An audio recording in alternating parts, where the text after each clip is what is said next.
নবী সাল্লাল্লাহু আলাইহি সাল্লাম আবু তালিবকে কালেমা পড়াবার জন্য কি পরিমাণ কাঁদছে, চেষ্টা করছে। শেষ মুহূর্তে বলছে, চাচা চাচা কালেমাটা পড়েন না। চাচা বলছে, না, মানুষের কাছে বেইজ্জতি হব, পড়বো না, মানুষ লজ্জা দিবে।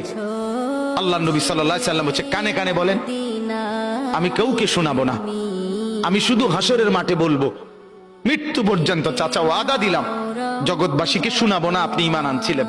কানে কানে কোন। আবু তালেব বলছে, না, কানে কানেও বলবো। এবার নবী বলে, চোখের পানি ফেলতে ফেলতে, চাচা এমনও কইতেন না তো, ঠিক আছে চাচা, আমি কালেমাটা পড়ি, আপনি শুধু ঠোঁটটা নাড়েন,